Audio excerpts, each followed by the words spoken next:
Buenos días, mi nombre es Claudia Adriana López Ramírez, tengo un doctorado en literatura hispanoamericana, tengo el orgullo de pertenecer, de ser agremiada del CENTE, sección 51 en Puebla, Puebla. En primer lugar, quiero agradecer a la maestra Lucila Garfias Gutiérrez, quien es titular de la Secretaría de Equidad de Género y Derechos Humanos, de quien he recibido esta invitación para colaborar con mi sindicato y poder aportar un poquito de mis conocimientos, bueno, lo digo humildemente, ¿verdad?, para que mis compañeros y mis compañeras tengan este panorama de la participación de las mujeres en la política en México. Por ello, he titulado mi conferencia Mirada histórica de la participación de las mujeres en la política en México, Rita Cetina y su legado. El objetivo de esta conferencia es que, con una mirada retrospectiva, charlaremos sobre la participación de las mujeres en la historia de la política en México. En particular, haremos referencia a Rita Cetina Gutiérrez, escritora del sureste, pionera del feminismo, gestora de la educación de las mujeres del siglo XIX. Como recordaremos, es decir, la participación de las mujeres en la política no es precisamente a partir de este momento. Ya hubo algunos indicios, de hecho, en mi opinión, puedo decir que la Malinche, sin saberlo por supuesto, pero puede ser que haya tenido esa participación política durante el periodo de la conquista. Ella tenía, de hecho, tuvo una labor muy importante y considero que también sería otro personaje que rescatar como una portadora a estas cuestiones históricas. También Josefa Ortiz de Domínguez, por supuesto, Leona Vicario, La Güera Rodríguez, del periodo independentista, quienes fueron también gestoras, promotoras, quienes colaboraron con sus acciones en esa conformación de lo que hoy tenemos como cimientos, como base de la política en México. Y sobre todo que a nosotros nos interesa resaltar el papel de la mujer en estas cuestiones. Bien, pues ahora les voy a presentar a Rita Cetina Gutiérrez, quien es sobre todo conocida por su labor como profesora. Ella, de hecho, dejó un legado muy importante a las mujeres y también a la educación tanto del sureste como en México. Quiero mencionar que Rita, me voy a enfocar específicamente a Rita, porque ella fue la directora de todo un proyecto, pero cabe mencionar que no lo hizo sola, que lo hizo con dos amigas, quienes para mí son la tríada de la Siempre Viva, que son Cristina Farfán, Gertrudis Tenorio y por supuesto ella a la cabeza. Que también hubo otras mujeres que se agregaron a este proyecto que voy a ir explicando. Sin embargo, ella es la que encabeza, por eso hago mucho hincapié. Y también me gustaría, así como en un breve histórico, decir que, bueno, a Rita, en mi proyecto de investigación doctoral, yo tuve la oportunidad, como mi especialidad es literatura, abordarla desde el plano literario, porque realmente se ha dicho mucho, se ha trabajado como profesora, pero sí me siento muy orgullosa porque yo abro la brecha para los estudios en literatura de Rita, de Gertrudis, de Cristina. También fueron consideradas, por supuesto, en una edición facsimilar de la Siempre Viva. En el prólogo, un prólogo muy hermoso de la doctora Georgina Rosado y del maestro doctor Melchor Campos. Pero sí quiero mencionar que todo esto que yo les presento ahora es fruto de mi investigación, de mucho trabajo de archivo, de un trabajo de doctorado y de anticipado de más de 8 años de investigación. Bueno, después de esta acotación, quiero decir que les voy a presentar a Rita, hablar un poco de ella. ¿Quién es Rita? Rita nace en 1846 y muere en 1908. Y para que tengamos una idea de cómo era en su momento reconocida, es importante, porque ahora nosotros tenemos otro contexto y la podemos mirar con otra arista. Pero a mí me gustaría mostrarles qué pensaban de ella en su momento, sus contemporáneas y sus contemporáneos. Por ello ahora les presento estas frases que dijeron, sobre todo al momento de su muerte en 1908, pero también en ese trayecto, porque ellas tenían oportunidad, había todo un círculo literario que permeó del sureste hacia el centro, del centro hacia el sureste, que abarcó Veracruz, que abarcó Tabasco, y que fue un proyecto muy bonito que les voy a hablar más adelante. Dolores Correa Zapata, quien es tabasqueña, también una mujer muy importante para las letras mexicanas, sobre todo las letras de literatura escrita, las letras escritas por mujeres. Ella nos dice sobre Rita. Rita Cetina Gutiérrez es una de las más inspiradas poetisas yucatecas. Su poderoso plectro ha resonado con majestuosas y vibrantes notas, cantando las glorias de la patria y del progreso. O sea, vean, hago esto hincapié para que vean el impacto que ya tenía Rita como mujer, como profesora, como escritora. Además, ya le atribuyen esa importancia en la conformación de la patria, en esa línea de progreso que se buscaba en la República recién restaurada. Más o menos estamos hablando que la época de auge de estas escritoras de Rita es 1870.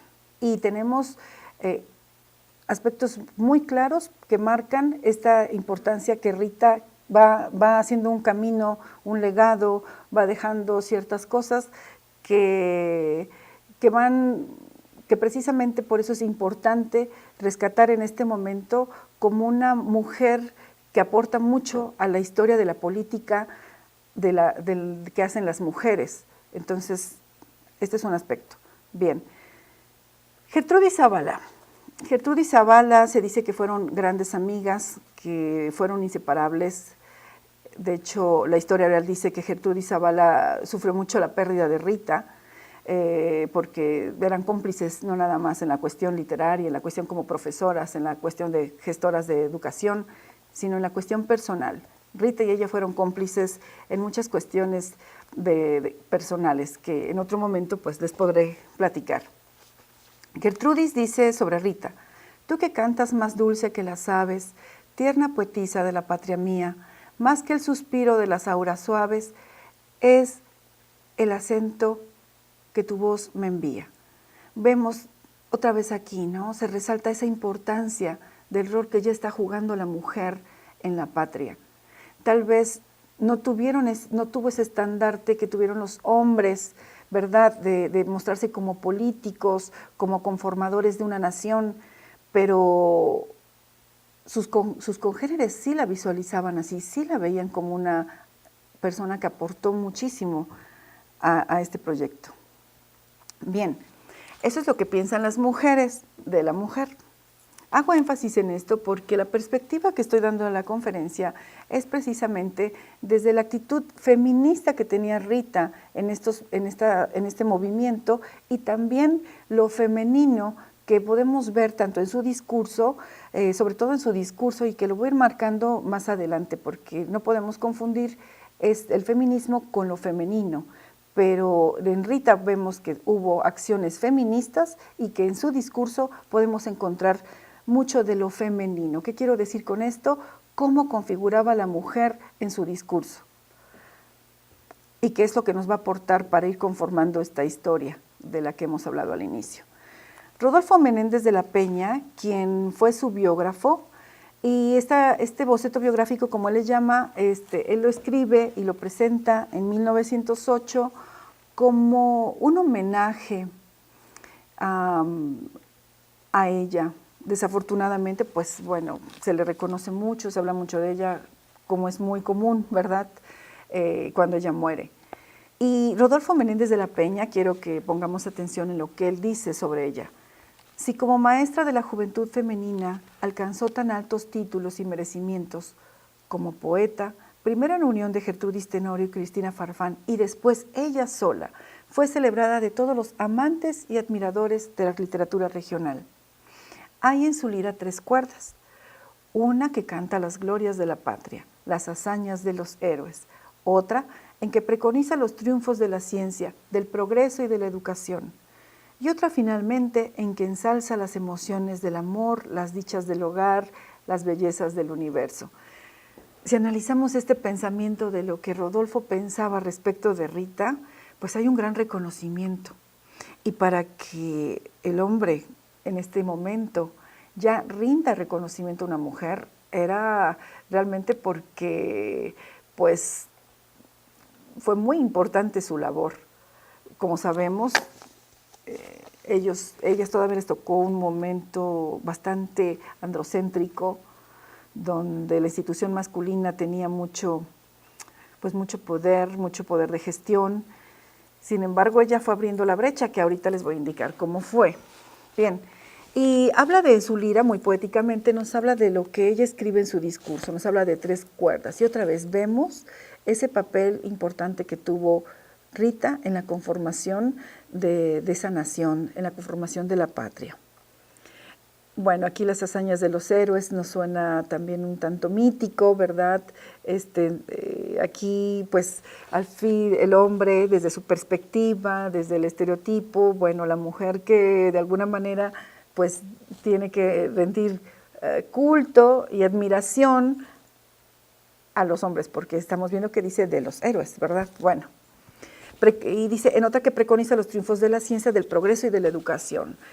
Quiere decir, él aquí reconoce todo ese aporte que Rita hizo en toda su trayectoria como profesora, una de las más importantes profesoras de mujeres, gestoras de la educación del género femenino.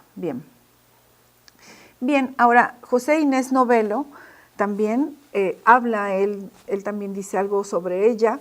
Él es director del Instituto Literario, aquí ya se hablaba del Instituto Literario de Varones, pero digamos que en ese momento estaba dividida este Instituto Literario, el Instituto Literario de Varones, quien él era el director, y Rita Cetina era la directora del Instituto Literario de Mujeres.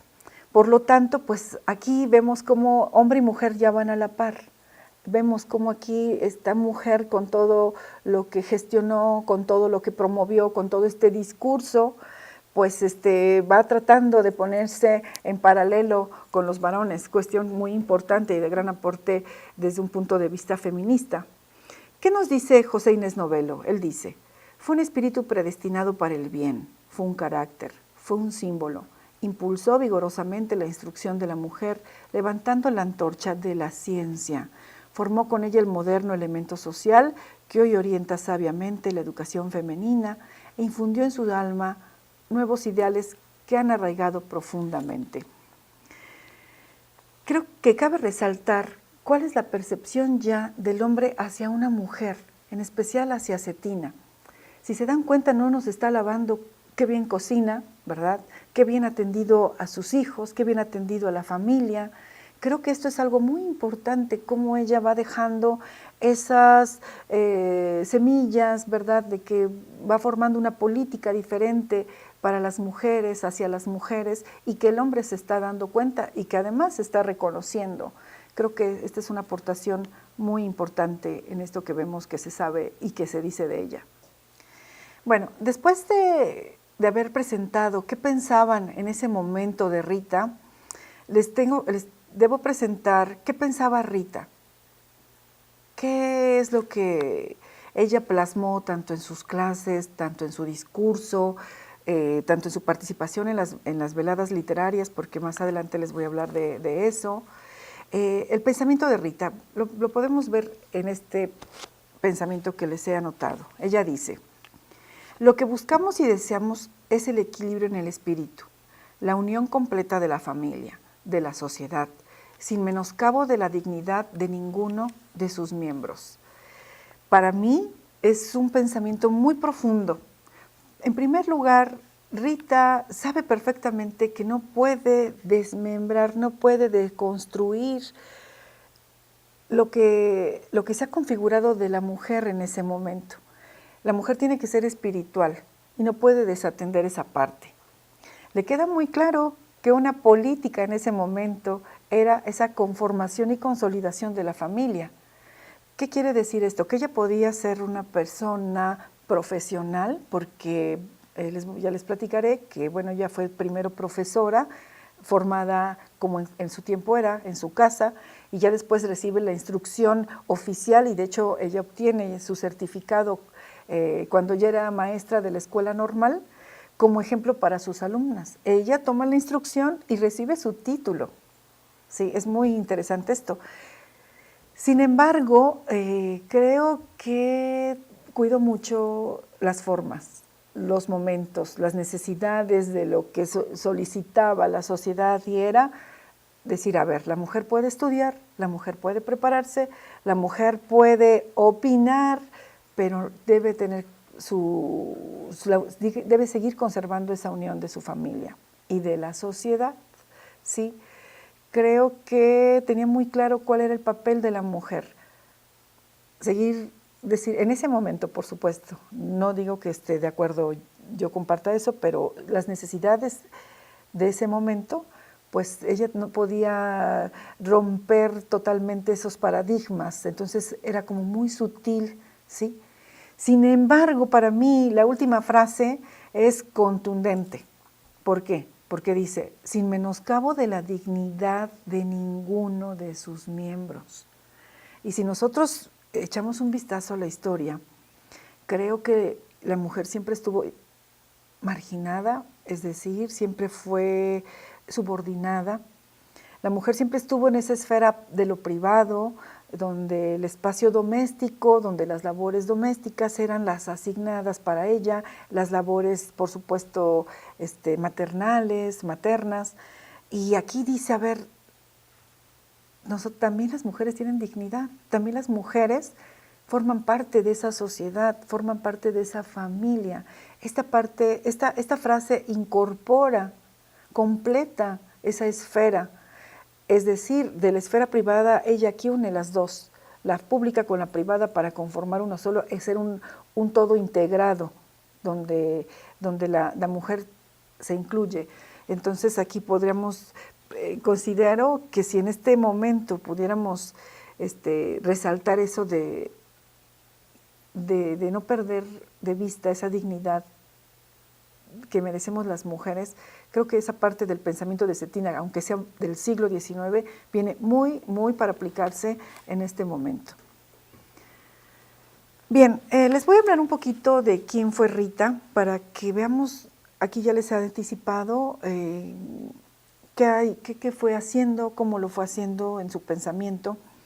Pero bueno, Rita, a diferencia de muchas mujeres que también pudieron incursionar en las letras, que viajaron, en el caso de Rita no fue una mujer que fuera de un nivel social alto, por el contrario, Rita tuvo, en mi tesis digo que pues un tanto cuanto sorjuanesco, ella pues sí sufre un tanto el ser mujer, sufre también la pérdida de sufrir cierta orfandad, porque aunque su madre estaba, pues aquí la mujer siempre fue como relegada, hecha a un lado, entonces ella tiene que salir pues sola de alguna manera. Y lo que sí le ayudó mucho fue que tuvo un tutor que fue el que le brindó los estudios, la educación primaria, el que le dio el profesorado. Entonces, pues, no podemos negar que aquí la mano del hombre fue, la mano me refiero, el asirse de la mano de un hombre como fue su tutor, para poder, pues, tener otra posición en ese momento, porque como huérfana, su padre era militar, don Pedro Cetina, murió en batalla. A Rita le toca la época de la guerra de castas, una guerra que duró mucho tiempo, que hubo mucha muerte. También se le critica a veces a Rita porque como que ella estaba del lado de los conservadores y no de los rebeldes. De hecho, ahorita vamos a ver que ella pues toma, ¿verdad?, la tribuna y habla al respecto. Sin embargo, siempre digo, Rita Cetina fue una mujer de su tiempo, con el pensamiento de su tiempo y que tuvo que, de alguna manera, adaptarse a su tiempo, a su momento. pero que fue una mujer que aportó muchísimo, tanto a la institución masculina, lo quisieran o no, como sobre todo a las mujeres. Bien, pues como ya les dije, ella queda huérfana, muy pequeña, de 14 años, le apoya a su tutor, y empieza a escribir. El hecho de que su padre haya sido militar le da oportunidad a a poder estar en otras esferas, en otros estratos, ¿verdad? Aparte, sí cabe mencionar que Rita Cetina nunca se casó, y pues bueno, aunque no tomó los votos, pues sí tomó el voto del magisterio. Recordarán ustedes, bueno, ¿por qué se le asigna a la mujer el ser maestra? Porque el rol de ser maestra es, de alguna manera, es el que se desprende del rol de ser madre, del rol materno. Entonces, la que no era madre, pues bueno, podría hacerlo con sus hijos adoptivos, con sus hijas adoptivas, que eran sus alumnos y sus alumnas, ¿sí? Entonces, pues ella,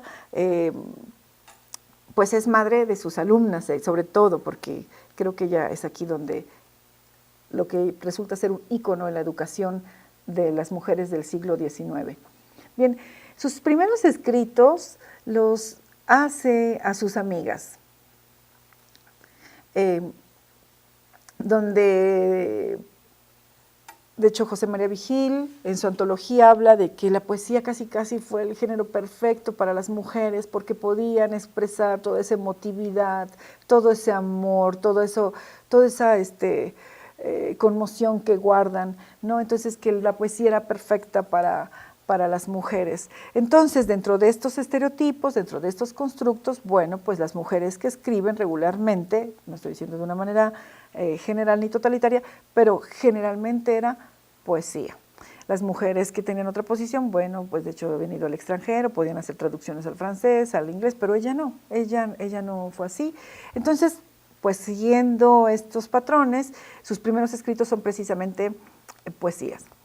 Y son poesías dedicadas a las amigas. Yo siempre que les platico de Rita, les digo, bueno, en ese tiempo era muy común tener los álbumes. Las mujeres tenían su álbum donde recibían las poesías y los escritos de otros. Entonces era muy común que entre mujeres se escribieran a la amistad, a razón de su cumpleaños. De hecho, en su poemario inédito que trabajé en mi tesis doctoral, y en otro que estoy por realizar un estudio, que también fue uno de mis hallazgos, en el 2011, también un poemario. Ahí también tenemos muchas poesías donde Rita escribe a sus amigas, tanto a su partida como también en aquellas que murieron muy jóvenes. Bien.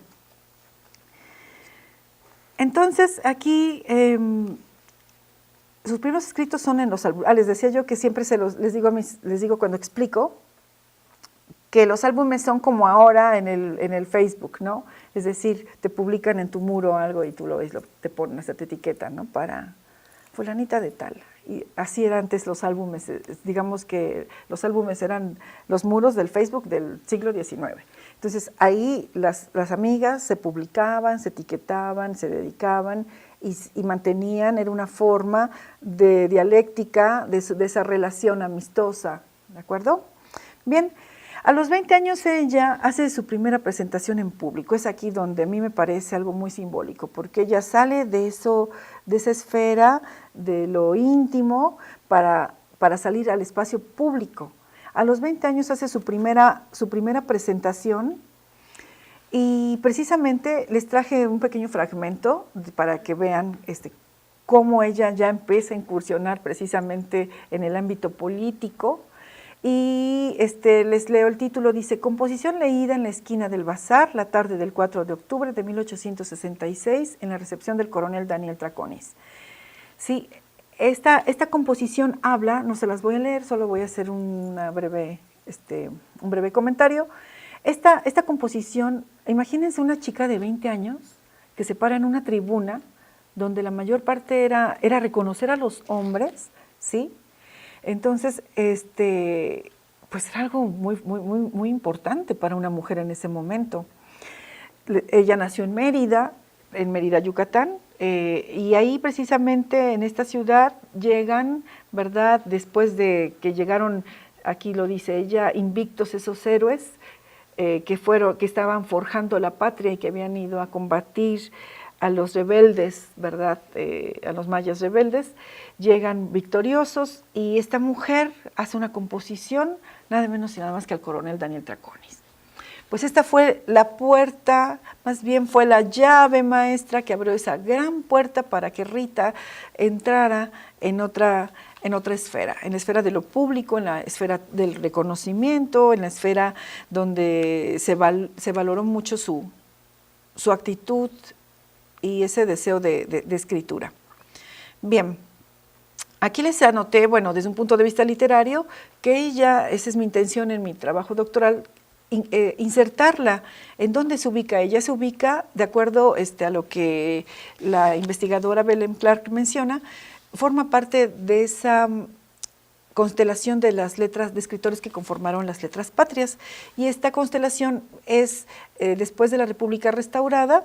Entonces estamos hablando que ella, su momento más importante es 1870, que es cuando ella ya empiezan a tener proyectos más sólidos y más importantes. Bueno, por supuesto que Rita fue una mujer que entró en la política. Ese proyecto nacional que venía del centro del país, que de hecho lo había gestado el licenciado Benito Juárez, en ese momento el presidente, Ignacio Manuel Altamirano conforma otro proyecto nacional, pero desde el punto de vista literario, ¿sí? Entonces, él hace tiene un poder de convocatoria, él llama a todos, de hecho habla que pues hay que romper un tanto las barreras de las diferencias políticas, de ideología, y es cuando dice, yo también invito a las mujeres a participar de este proyecto. Y pues bueno, entonces creo que este proyecto nacional se da muy bien en el sureste porque de hecho reproducen esas semilleros de escritores que fueron las veladas literarias y que Ignacio Manuel Altamirano así le llama. Y esas veladas literarias vienen a reproducirse también en el sureste. Y bueno, en este momento no tengo tiempo de mostrarles, pero dentro de mis investigaciones, de hecho, encontré algunas invitaciones y reconocimientos que se hicieron en los periódicos y de agradecimiento a Ignacio Manuel Altamirano por haber estado en esas veladas literarias. Y yo puedo asegurarles que Rita intercambió, que hubo un diálogo con Ignacio Manuel Altamirano, porque dentro de mis hallazgos localizo una novela de Rita, a la manera de la época, que se titula igual que la de Ignacio Manuel Altamirano. Entonces, yo lo que resalto aquí es que, bueno, se atreve a escribir y además tratar de estar a la par de los escritores importantes de esa época. Bueno, ya como profesora, que es a donde nos importa, donde más nos importa y donde nos interesa aterrizar esa acción política que tuvo Rita en ese momento, pues por supuesto que fue en la educación. Ella fue impulsora de la educación femenina. Como decía la frase, era buscar la educación de la mujer por la mujer. Pues bueno, creo que ese proyecto educativo se les endosa a las mujeres porque, hablando específicamente del sureste, en la época de Rita había muchísimas mujeres analfabetas, un gran número. Yo creo que un gran número de mujeres analfabetas y sí había una gran preocupación, y por eso dentro de ese proyecto nacional está el proyecto educativo. Y entonces es donde las mujeres aquí se hace todo un proyecto de inclusión para que ellas apoyen en la educación femenina. Bien. Y al final, aquí también les anoto en los datos importantes de Rita, ya al final les anoto el legado donde a través de toda esta trayectoria educativa, a través de toda esta trayectoria de gestión, tiene como alumnas a Elvia Carrillo, sí, aquí les anoto, al final les anoté Bien, Elvia Carrillo Puerto, Beatriz Peniche, Raquel Zip, quienes fueron las que iniciaron este movimiento feminista que desemboca en el primer congreso, que fue en 1916, y en el segundo congreso de 1925. Y ellas son consideradas las 3 primeras mujeres diputadas en México. Díganme si no tuvo ese poder de gestión, de impulso, para hacer que las mujeres sufragistas surgieran en este momento. Digo, a mí yo sigo pensando que a lo mejor me colé en ese momento o me hubiera gustado estar en aquel momento de Rita. Bien, bueno, aquí en esta imagen les presento un poquito para que conozcan a Rita en su escritura. Aquí les muestro del archivo que se tiene allá en Yucatán. 2 imágenes, la que más conocida, la más conocida y la que más vemos, pues es la que se ve más clarita, y porque donde Rita está jovencita, pues ya está más maltratada, ¿no? Pero sí les quise traer esta imagen para que ustedes vean cómo era su letra. Donde dice Rita Cetina Gutiérrez es un manuscrito que podría ser un álbum, que es un poemario y que por los estudios que he realizado, bien podría ser una autobiografía. Ella toma varios momentos de su vida y podemos irla conociendo a través de lo que escribe, de cómo piensa, de qué siente. En otro momento pues también podremos platicar más de ello, ¿verdad? Bien. Ya después de que ella incursiona en este ambiente y en este espacio público, sí, empiezan sus colaboraciones. Ella colabora, también llegan las colaboraciones al centro se hizo un intercambio. Yo creo que el medio era precisamente los periódicos y las revistas, pero sí cabe mencionar que esos periódicos y esas revistas, antes de La Siempre Viva, eran dirigidas por hombres. Y eran invitadas las mujeres, como es, por ejemplo, la revista de Ignacio Manuel Altamirano, que es El Renacimiento, que precisamente toma ese nombre por el renacer del país, el renacer de la República, y todos esos proyectos que son el proyecto político, el proyecto de conformación de nación, el proyecto literario, el proyecto educativo, que se quiere hacer en un todo. Bien, entonces una de les traje aquí de lo que encontré precisamente en mi trabajo de archivo, una imagen de la Biblioteca de las Señoritas, donde ella colabora, ¿verdad? Y pues bueno, aquí ¿qué les puedo decir? Pues aquí en esta revista especialmente, las participaciones eran muy dirigidas, es decir, aquí la institución masculina les decía, a ver, hablan de este romanticismo de la mujer y la flor y de los pajaritos. Entonces ellas pues escribían, ¿no? Es más, hasta en ese momento ella usaba también, para empezar a escribir, eso cabe mencionar, usaba seudónimo. Ella se puso Cristabela. Y bueno, haciendo una revisión del nombre, pues Cristabel es la que lleva a Cristo. Entonces, como que tenían que buscar ciertos permisos simbólicos para poder escribir, para poder participar, ¿sí? Bien, precisamente elegí esta imagen de la Biblioteca de las Señoritas porque quiero que notemos la diferencia. Esta Biblioteca de Señoritas, esta revista, que es dirigida por el que después es esposo de una de ellas, de Cristina Farfán, Montero, es quien las invita. Quiero que vean el título, dice Al bello sexo meridano. Seguimos en ese estereotipo de la mujer, ¿no? de que si se tenía que rescatar o tenía que resaltar algo de una mujer era su belleza, su sensibilidad, ¿no? Su ternura. En ese imaginario femenino del siglo XIX, de la delicadeza, envuelto desde la tendencia romántica, de la época romántica, la mujer frágil, la mujer bella, la mujer tierna. Entonces vean que está al bello sexo meridano. Bueno, ella participa aquí. Y quiero que contrastemos con esta otra portada de La Siempre Viva.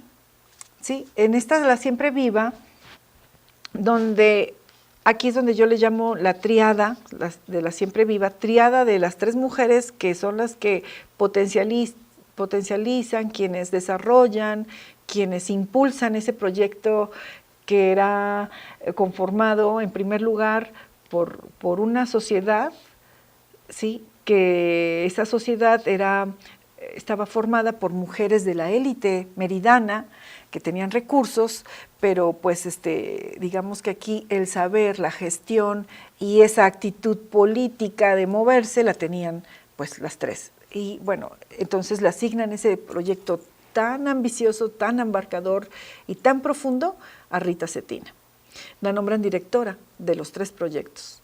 Entonces tenemos la sociedad, tenemos que se funda una escuela para niñas pobres con recursos del gobierno, pero que también era la sociedad alta colaboraba con algunos recursos, y esta revista que es la primera en México, editada en el sureste, cuyo eslogan decía, podemos checarlo aquí en la portada, era una revista escrita por mujeres para mujeres.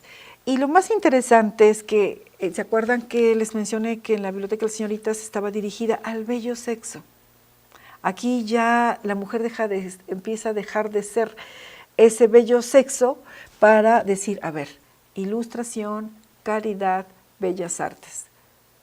Sí, se dan cuenta aquí cómo empezamos a deconstruir ciertos aspectos que estaban tan marcados, tan arraigados. Bueno, les leo lo que les anoté aquí en esta diapositiva y dice: observar el contenido del discurso de Rita Cetina Gutiérrez resulta muy interesante. Su participación en la revista La Siempre Viva definitivamente fue medular para alcanzar las expectativas puestas en la publicación. Cetina muestra una gran habilidad en su escritura, aún siguiendo los lineamientos de otras publicaciones dirigidas por hombres, siendo todo esto un aporte a la historia de participación de las mujeres mexicanas en la política.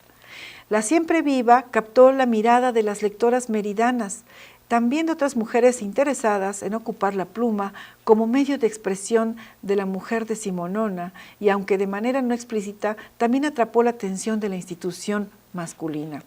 Todas y cada una de las publicaciones de Rita, trátese poesía, novela, ensayo, cuento, artículos didácticos, que se publicaron precisamente en La Siempre Viva, definitivamente nos permiten rescatar bastantes ideas sobre las acciones de la mujer de las últimas décadas del siglo XIX. Bien, para poder centrar una idea clara de cuáles eran esas ideas, ese pensamiento de Rita Cetina, de cómo pudiéramos decir que podíamos incluir ese pensamiento de Rita en la historia de la política de las mujeres en México, precisamente les traje algunos fragmentos de un ensayo que se publica en la Siempre Viva. Bueno, un poquito grosso modo, porque La Siempre Viva se ha sido muy estudiada, se aborda desde diferentes aristas y no es para menos. La Siempre Viva aportó muchísimo. La Siempre Viva fue la primera revista escrita por mujeres y antes de ello regularmente las cosas se gestaban del centro del país, del altiplano, hacia afuera, y aquí fue al revés. La Siempre Viva fue la que motivó a que en otros estados se empezaran a redactar revistas de mujeres, escritas por mujeres. Y bueno, aquí la labor de Rita en La Siempre Viva fue muy importante. De hecho, Melchor Campos lo marca en su prólogo de La Siempre Viva.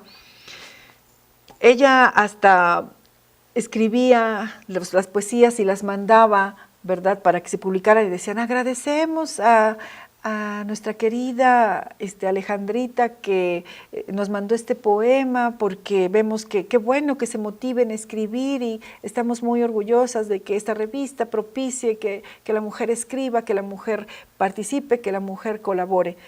Y bueno, checando ya los manuscritos nos damos cuenta que esas poesías fueron escritas por ella, ¿Cómo? Pues como una forma de motivar a las mujeres a escribir, es decir, la intención era decir, a ver, todas pueden hacerlo, todas están invitadas, aquí es un foro para todas, para que nos leamos, para que nos escribamos, para que compartamos. Fue un proyecto muy, muy bonito, muy interesante, muy abarcador y sobre todo de inclusión y de, bueno, como lo vamos a ver en sus ensayos, sobre todo de emancipación. Ella fomentaba mucho eso, la emancipación de la mujer. Bien. Entonces, para tener una idea clara, les comento, ella escribe en esa revista una novela que es la que les digo que he analizado, me doy cuenta que no se le conoce como la poeta. De hecho, Vigil rescata unas poesías y las anota también en su antología, pero aquí me doy cuenta que Rita participa no solamente con poesía, no solamente con fábulas, que era el género didáctico, sí, participa con cuento, 2 cuentos, donde podemos analizar muchos elementos románticos y que nos se presta muy bien para revisar ese discurso de lo femenino. Es decir, podemos ver a través de su cuento, de su poesía, de su novela, cómo Rita configura a la mujer del siglo XIX. Sí, ese imaginario femenino totalmente con una visión androcéntrica, ella lo empieza a deconstruir y empieza a transformarlo y la mujer empieza a tener otros roles, al igual que el hombre, no solo la mujer, también el hombre. De hecho, en Julia, la novela, resulta que, bueno, ustedes saben, siempre la mujer estamos estereotipadas de que somos las sensibles, las que lloran, las que sufren, pues ahí resulta que el protagonista es el que sufre, la víctima, el deprimido, el más enamorado. Entonces, es muy interesante la propuesta de lo femenino y de lo masculino en la obra de Rita. Bien, y dentro de esa obra que ella publica, están sus ensayos. Aquí les anoté que tenemos 5 ensayos y aquí tenemos los títulos, uno que se llama La emancipación de la mujer. Yo creo que ¿por qué les menciono esto? Porque los títulos nos dicen claramente hacia quién va enfocado y cuál es el objetivo. El primero, la emancipación de la mujer en el siglo actual, la mujer, otra vez habla de otro que también se llama la mujer, pero lo aborda de otra manera, y la pobreza. Sobre todo que de la mujer en el siglo actual nos quiere decir que la mujer no puede seguir siendo la misma del siglo pasado. Creo que es bien importante que este título nos propone otro tipo de imagen de mujer, ¿no? Bien, en este momento, en esta ocasión, yo voy a abordar el ensayo que refiere a la emancipación de la mujer, sobre todo porque me permite ofrecerles esos elementos del pensamiento de Rita. Bien, les leo lo que les anoté en la diapositiva. Dice, el ensayo que abre la serie de 5 que fueron publicados en diferentes momentos en esta revista, La Siempre Viva, representa el sentir y la perspectiva respecto al papel que se le había encomendado a Cetina, es decir, como redactora y directora del primer periódico escrito exclusivamente por mujeres y dirigido a mujeres. Bien, aquí les he seleccionado un fragmento que dice, al proponernos, estas son palabras, cito a Rita en este ensayo y dice así, al proponernos hoy trasladar al papel nuestras ideas acerca de un asunto tan importante como es el de la emancipación de la mujer, no tenemos más objeto que esclarecer más nuestras creencias sobre esta cuestión, aunque ya muchos ilustres y distinguidos escritores hubiesen tratado de ella detenidamente. Bien, aquí como que yo siento que pide permiso. Ella dice, bueno, voy a escribir, es necesario que lo anote, pero tomo las ideas de lo que ya han dicho grandes ilustres. Aquí yo anoto como que Rita hace un acto genuflexivo, dirá, con permiso, voy a hablar, ¿sí? Ya muchos hombres han hablado, es decir, como que admite una cierta subordinación, pero yo creo que más bien es una falsa humildad. Es decir, ella pide permiso para que vamos a ver en el desarrollo del ensayo cómo ella va siendo más abierta, va dando ideas más claras sobre el rol de la mujer, esa emancipación de la mujer, la ilustración de la mujer, pero aquí como que la entradita es, pido permiso y sigo escribiendo, ¿de acuerdo? Bien, en este siguiente fragmento de este ensayo de la emancipación de la mujer, Rita nos anota: poco o nada conseguiremos, toda vez que tan esclarecidos talentos la han discutido ya, considerándola bajo diferentes formas. Sin embargo, nosotras, aunque débiles, no omitiremos explanar nuestra opinión en este asunto. ¿Sí se dan cuenta cómo ella es muy hábil, muy lista en cómo plantea las cosas? Ella se reconoce, es más, aquí ya es una voz colectiva la que ocupa. Ella no dice, yo Rita digo esto, ¿sí? Ella habla por las mujeres.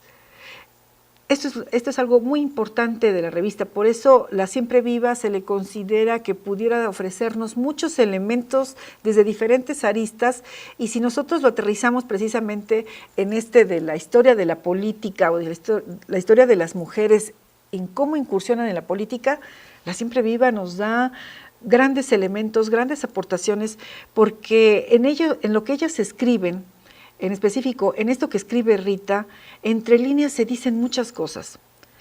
Ella toma su voz, a través de su voz hace una voz colectiva, habla por las mujeres.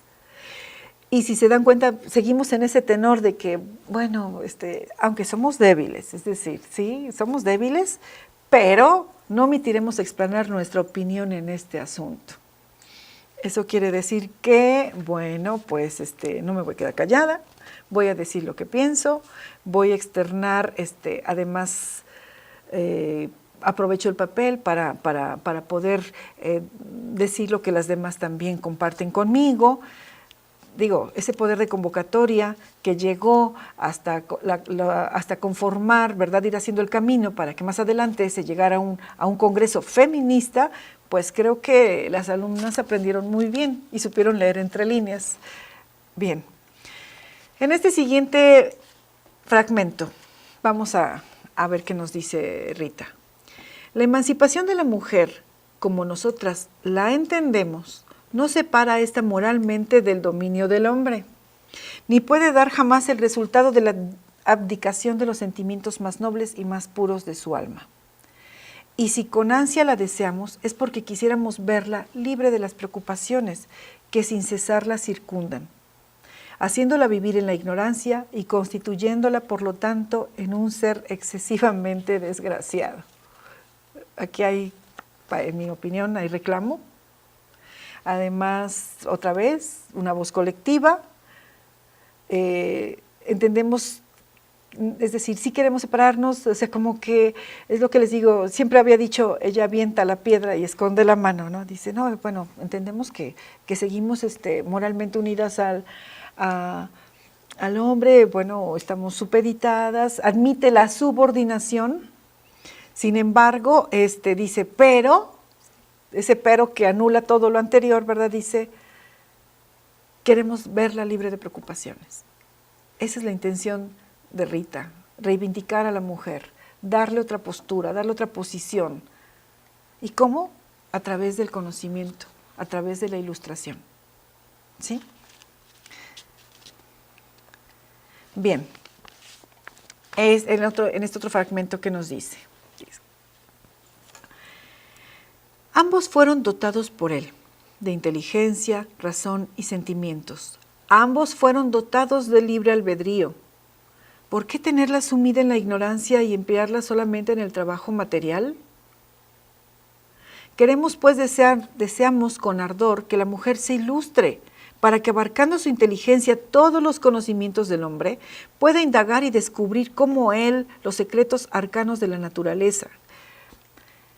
Negando a la mujer la ilustración, educándola simplemente para ama de gobierno, no se tendrá derecho nunca a exigirle que sea buena, que sea virtuosa. Nadie puede dar lo que no tiene. pues creo que no compartirán conmigo, aquí otra vez establece un paralelo, ¿no? Ambos fueron dotados, aquí no hay subordinación, aquí hay una paridad, aquí ella busca la paridad y dice, a ver, la mujer también tiene inteligencia, pero también a mí me parece muy importante que podemos leer, la lectura que le podemos dar a como, de hecho, hasta como ella enumera, primero inteligencia, luego razón y luego sentimientos. Cuando creo que para el hombre había sido al revés, ¿no? Es más, creo que no sé si inteligencia y razón, creo que solamente sentimientos, ¿no? Siempre se le había calificado a la mujer de sentimental y aquí ella dice, no, a ver, también tiene inteligencia y también tiene razón. Y habla de que acabar con la ignorancia y dejar de lado ese espacio, cuando ella dice, dejar el trabajo que es material, solamente un trabajo material, es decir, a ver, necesitas salir de ese espacio privado, necesitamos ocupar el espacio público, el espacio, y ese espacio público ¿de quién es? Ese espacio que era de los hombres. Entonces creo que ella al estar en ese espacio considera que también las otras mujeres, otra vez esa voz colectiva que convoca, que invita, que incluye, esa es la política de Rita. Esa es la intención de Rita, hacer que las mujeres tomen esa conciencia de que también tienen inteligencia, que se puede cultivar, ¿sí? Y que también tiene sentimientos, porque si ustedes se dan cuenta, aquí no tenemos aunque bueno, muchos hablan de que es feminista, es pionera del feminismo. Yo creo que ya no se conoce cómo es el término feminismo, pues sí que es nuevo, es reciente, pero aquí vemos esa actitud tan feminista, pero que no es radical, porque también habla ella de esa paridad, del poder, de tener esa unidad y de poder tener esa relación con el hombre desde otra forma, desde otras situaciones, ¿sí? Bien. Aquí tenemos otro párrafo que dice: para conseguir la rehabilitación de la mujer no hay más que un medio, la ilustración. Désele, pues, la instrucción necesaria, cultívese su razón, su inteligencia, para que pueda con libertad tender su vuelo y colocarse en la misma posición que el hombre. Y pues aquí, ¿de qué nos habla? De igualdad. De esa igualdad que tanto estamos hablando y que tanto hablamos en estos programas actuales, podemos observar cómo ya en esta época se hablaba de esa búsqueda de la igualdad, de esa búsqueda de estar en pares. Y si ustedes observan aquí, no hay una actitud de sobresalir, sino más bien es la búsqueda de ese equilibrio, del poder compartir espacios, del poder tener la voz, de poder tener la misma voz y el mismo poder de convocatoria. Bien, para cerrar esta conferencia, concluyo diciendo, les voy a leer esta parte de las conclusiones y dice: a través del discurso de Cetina, bien podemos configurar la participación femenina en la política de este siglo. Así, sus planteamientos nos permiten comprender las acciones de sus congéneres años más adelante, pues dejó un profundo legado que fue trasplantado en tierra fértil para bien de la mujer, en primer lugar yucateca, y por ende de la mujer mexicana. Como lo había dicho en un principio, su legado tomó acción. Aquellas alumnas, de hecho, como anécdota se sabe que sus alumnas fueron sus fieles seguidoras. Aquí en esa época veíamos lo que el término que ahora manejamos, esa sororidad entre mujeres. Esta sororidad fue muy clara, sobre todo cuando, como les había mencionado, ella toma con la dirección de la Siempre Viva, por motivos también, pues en ese momento se da la inauguración del Instituto Literario de Niñas y la llaman. De hecho, esa dirección estuvo muy peleada hubo mucha, en ese tiempo mucha política, porque querían a una alemana, la alemana Dorchester, que ocupara ese puesto de dirección.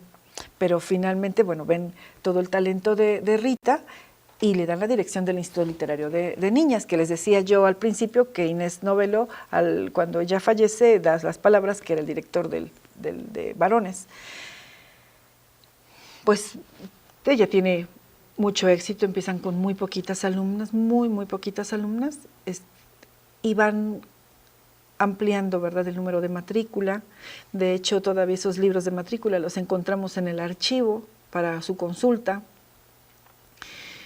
Y pues por cuestiones les digo, desde el principio como que hubo ciertas cuestiones que no totalmente favorables para Rita, le retiran de la dirección.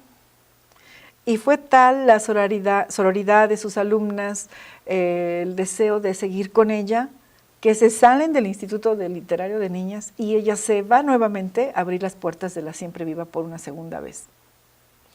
Esas alumnas dejan el instituto y se van con ella.